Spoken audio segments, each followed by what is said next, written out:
How are we feeling? We're almost to that point, right? We're almost to that point where we're going to actually announce the startup, the winner of today's startup competition, which is super exciting. Before we do that, I am going to share a little bit about what we're up to and why we're doing this. Maybe add a little bit more context. Oh, they already did it for me. Wow, they're powerful. So yeah, you all got a copy? How many people got a copy of Startup Mixology? Only those 5 people. Okay. There's more outside. You can take one. So the idea here is started out with similar to how we started with Tech Cocktails. So Eric Olson and I back in the day started this with the concept and idea of trying to better connect people, but it was really built out of this, right? When you're building a business, it's really lonely. You can be invisible as a company even when you're in a big company, right? There's silos, and the last couple of days we talked to and heard from a lot of different leaders in the space that have helped connect those different silos, and they're doing different things within their community to make that possible. And so that was the premise of why we started Tech Cocktail, and obviously you guys know what Tech Cocktail is, so I don't need to tell you that. But in doing so, over the last almost decade now, we've really found that there's all these like key ingredients, and talking to great leaders like the ones that have been on stage today about culture and talent and how to really, how to get funding and all these different components that go into, being successful in the business world. But one of the things that actually came together and we realized is that, it's not easy, right? We've been talking about this. You've heard that throughout. Like, it's not easy to do this. If it was, everyone would do it, right? And it's not made for everyone. And so you got to have a certain risk tolerance to be able to do it. And so I applaud you all for doing what you do every single day. But in doing so, you also realize that there's a lot of hardships along the way. So we've already talked, today we talked about funding, we talked about marketing, we talked about growth hacking, things like that. And those are all, ingredients, but the one that kind of runs across the board is, you're going to have ups and downs. But then how do you get out of those particular downs, right? So I'm going to talk a little bit about celebration. And so that's why we're here. That's why we call it the Celebrate Conference. It's not just because we want to, clank a glass and, that's fun, and it is fun. But it's actually because celebration is actually can be a tool. And it can be used to help you acknowledge your team and your customers and your community. So we just saw some amazing Instagrams, a lot better than the ones that I post. I'm sure you all post Instagrams too. We've been trending on Twitter and Instagram the last couple of days, so you've been posting different things that you like, and some were food items. I even saw some hot dogs and things like that from the different events that we've had. In doing that, you're actually taking a moment and you're acknowledging the fact that you have this moment, right? And so you can do that personally, but you can also do that in the business world. So celebration is really, it's a pivotal stage. It can be used as a momentum driver and help build your, continue along the path as you hit those lulls in that roller coaster ride, which is startup life and in general in the business world. So where does it fall into this? You all seen this, right? Maslow's hierarchy of needs, right? So it actually falls into the STEAM category. So you've got, as you're doing this and you're on this path and you're doing your thing in your silo, you're gonna hit these roadblocks, and how do you get out of those, right? So you can use this celebration as a tool to help build self-confidence, continue to show achievement. So it's not just the same thing every single day. All right, so quickly I'm gonna go through some examples. So celebration can be used to help build your team. This is Babico's founder, Jessica Kim. Anybody know her? Anybody seen this before? No one? Oh, one person. Okay. So she's out in Boston. She started a company to help basically create activities for her children, right? So she basically created a box subscription business where she would collect all the popsicle sticks and all the different pipe cleaners for you and then give you instructions. She also, as a team, as she continued to grow, wanted to continue to push ahead. They found that on Wednesdays there was a little bit of a lull, so they decided to create something called Wednesdays, where every Wednesday afternoon they would meet up around 5 o'clock and get together and sit in a circle and share their wins. Now, it seems really simple and trivial, right? But by going around the room as a team and sharing their wins, it actually helped continue to push them ahead. Like, you don't want to go on a Wednesday and not be able to share a win and clank a glass and go around the room, right? So that's a little bit of social pressure, but something super simple to kind of continue to use that celebratory time to actually push them ahead. This is our office on Fridays. Classic, right? Here in Vegas, especially, right? So no, this is so our team. We publish a lot of content. It reaches millions of people. On Fridays, we have this moment as an editorial staff where we send out a newsletter, and you probably get it. It has our top stories. And in doing so, we then turn on a track, whatever that might be. Mine's probably 21 pilots or something like that when it's my turn to select. And then we also, we turn on the analytics and we share in an analytics stance. And so we literally watch the traffic come in, and we put it on our screen in our office here and watch as things get consumed around the country. It's motivational as you see, wow, there's people reading it all over the place, and you're actually, it reinforces of what we do and why we do it. All right, so how does it help your brand? There's a company out of DC. A lot of you, I don't really need, I feel like this one might be preaching to the choir. A lot of you all came out from all over the country. This particular company, HomeSnap, was out in DC. A couple years ago, they decided, they had this idea. They came to us and said, we want to tell you about this idea that we have. It's literally like Instagram for real estate. So you take a picture of a home, it then would figure out all the details immediately and pull it back. Pretty cool. Well, they were in DC working on their thing in their silo or garage or wherever they were, and wanted to get out and share their story a little bit more, but didn't really feel comfortable in doing it. They didn't know if that was what the right thing to do would be. So they came to us like, what should we do? And so we told them, listen, you need to go down, either come to one of our local things or go to like Austin, Texas. South by Southwest is coming up, participate in one of our events. It could be a great opportunity, a more national platform for you to share what you're doing and connect with people from around the world. So they decided to be a part of our big showcase down there.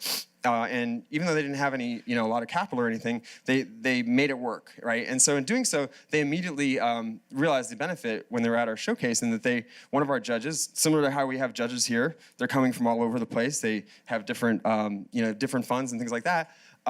Was able to connect with them and connect in a different way, because partly there was a little bit of connection in that one of the founders here went to William & Mary, and this particular investor also went to William & Mary, so that was an instant thing. And then he really liked the idea. And so that particular judge was actually Steve Case, who we heard from yesterday on his Rise of the Rest tour. So that connection ended up being really lucrative for them, in that they ended up raising money from him initially, and then now they've raised a lot more money from Revolution. So it's one of those things, if they didn't get out of their comfort zone and take a moment to acknowledge and then continue to hack away on their thing, it never would have happened. These guys, early on, these guys are the founders of Grubhub. They were out in 2006 at our startup showcase event in Chicago. You can see they brought their sign. It was actually a flag, Grubhub.com flag. And so, anyway, they came out, and back in 2006, we didn't have the mobile devices we have. We talked about mobile first now. It wasn't the same way, right? So they were trying to sell a concept of, wow, everyone's got that drawer. Everyone has a drawer with all the menus, right? It's all, every single fast food takeout place or whatever. And so we were trying to digitize that, bring it to the web, and the investors in that time did not believe that was going to be a big thing. And so they could not get funded. And they did this for about 2 years, and they were like, wow, this is crazy. And they were doing whatever they could to make money to scrape by. And then eventually they came out here, and then they got connected to some other folks and did an innovation challenge. And sure enough, they found one investor in Chicago. It had to be Origin Ventures. And so Eric Olson was here earlier, but he just had to split. But Eric Olson, and he wasn't part of that team, but the folks that were at the time ended up investing in them. And obviously, that turned out really well last April as they IPO. They ended up acquiring their biggest competitor, Seamless, and then ended up IPOing last year. So again, if they wouldn't have got out, continued to pursue their passion and get out of their comfort zone and share and acknowledge what they're doing, that would not have happened. Uber. No Uber in Vegas, but maybe in your community, there's Uber.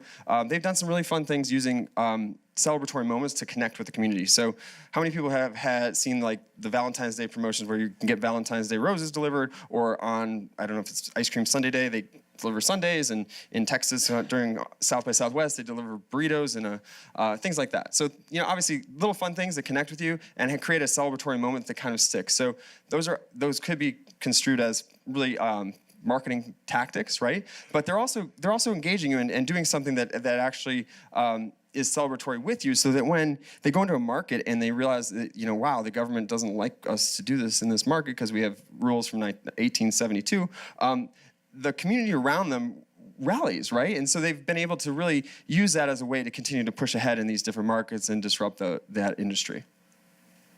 Okay, so finally, I don't know if you guys had a chance. First off, Chicago company, Cars.com. Anybody familiar with them? Used them before? Okay, a couple people. All right, so in Chicago, been in there for 15 years. doing technology. They're one of the bigger companies there. I think they have about almost 1,000 employees in Chicago. Not a lot of people know they're from Chicago. So they decided we got to start giving back. We're a more established company. We want to start becoming a part of this community. And so they've decided with their successes, they're going to start doing different things like bringing speakers together and doing different types of things outside of just their daily day-to-day to connect. And so now we've partnered with them, and we do an event about every other month where we're bringing folks like Ben Ha from Cheeseburger, and a couple of months ago we had, Jason Fried from Basecamp, 37 Signals, and others. And it's become a kind of a great way for them to continue to kind of obviously be a knowledge leader in the space, but also give back to the community that's there. Sweetgreen, anybody familiar with Sweetgreen? Yeah, I love Sweetgreen. All right, I like the sweet life, right? I mean, so this is their first shop, Georgetown. It was a cute little shop, very small. They started with the idea of creating a concept where you could literally just have this experience where you're having really healthy wraps and salads and maybe a coconut water, and the music is important in the venue and that you're in, and the whole experience. Oh, and they do amazing yogurts too, right? Frozen yogurts. And so it's that whole experience that they want to create, and they call it the Sweet Life. Well, they opened this store in Georgetown, and then they started another store down the street in DuPont Circle. So if you're not familiar with DC, it's a big circle, and if you're not on the right side of the circle, that could be death to your company. And so they weren't on the right side of the circle, and they created a humongous store, a lot bigger than this store. And so what they ended up doing is they realized, wow, we've got a problem. People don't walk on this side. And so they decided we've got to do something. So as one of the founders was running the business inside, the two others decided, you know what we're going to do? We're going to take our beatbox and we're going to go DJ outside, and we're going to try to give out samples and attract attention and have a little bit more of a moment with our folks passing by. Well, that turned into that obviously is a very simple like guerrilla marketing tactic, but ended up turning into something bigger.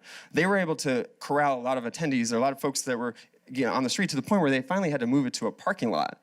And they ended up moving it behind where they kind of had a chance to kind of connect with people. That 2 to 3 person thing turned into 500 people. And then that turned into this, which is the Sweet Life Festival. They do it now at Merriweather Pavilion in Maryland.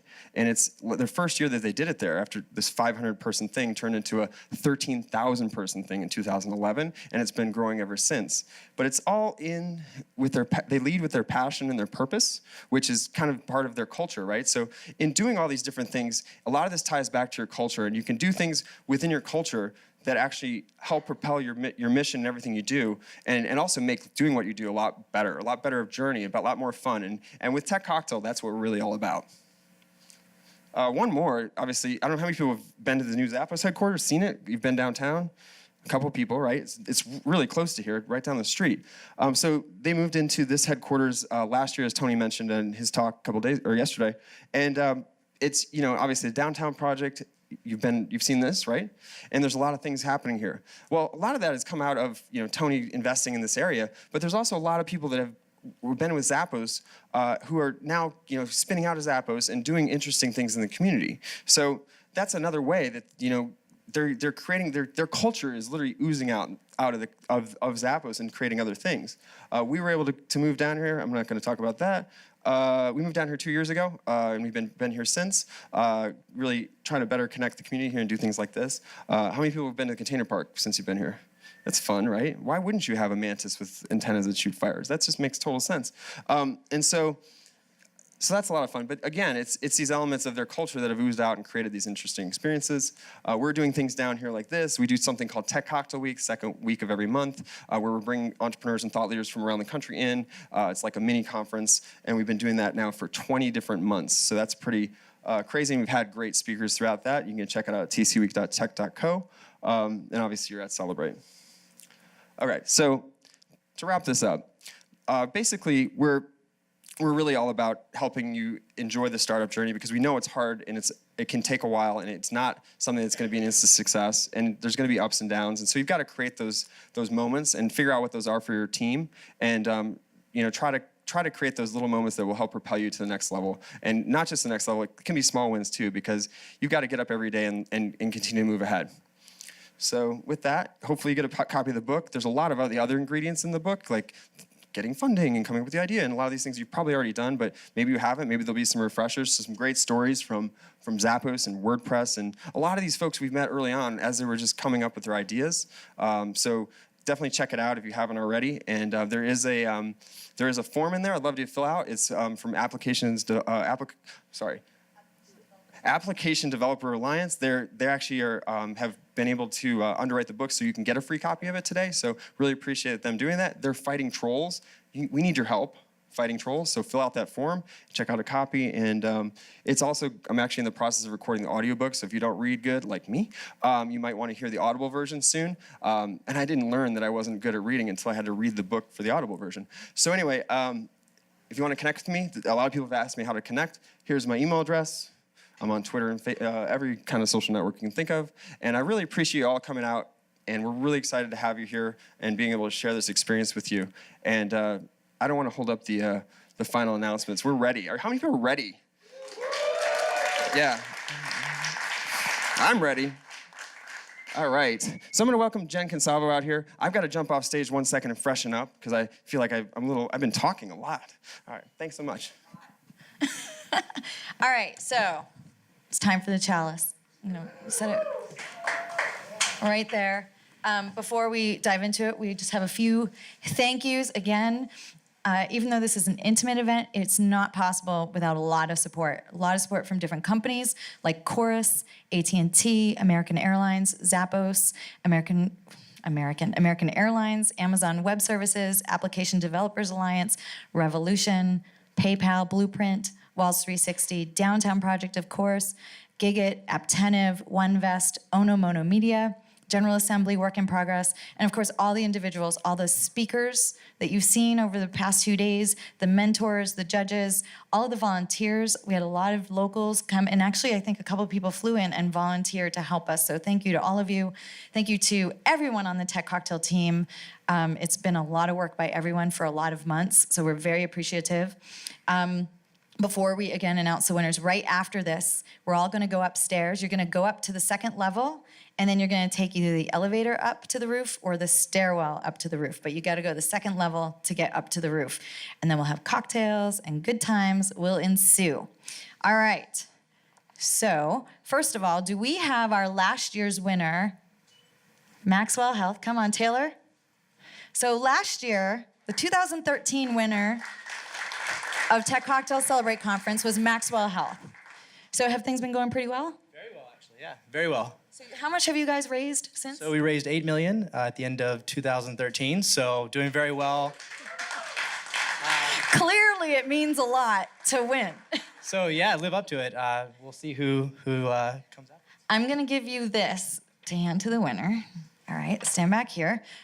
Frank, wanna come on out? Oh, I think there's been a wardrobe change. All right. Is this the Academy Awards? I had to. This is quickly becoming up a little bit. the Celebrate A lot jacket. different, right? Mostly in this area. Yeah. All right, A little more rouge, right? All right, you've got the clicker, because we're gonna. I do have a clicker, yeah, I do. All right. All right. Are we ready? Is this it? I think this is I it. need a drum roll. These Come guys on. have been waiting. I know. Let's hear it. All right, here it is. Thank you all for participating. Ready, set, go. Congratulations! HIS All the way Energy. from Baltimore, HIS Energy. Come on up. Stairs over here. Come on up. Over here, this way. Come on up, go right around. Yep. Congratulations, HIS Energy. Congratulations to everyone that participated. You did an amazing job. And here- Everyone did such a great job. We'll be reaching out to all of you with all of your winnings. There you go. You got the chalice. You got the check. That's going to be tough getting through TSA, but. I hope your bank can cash this.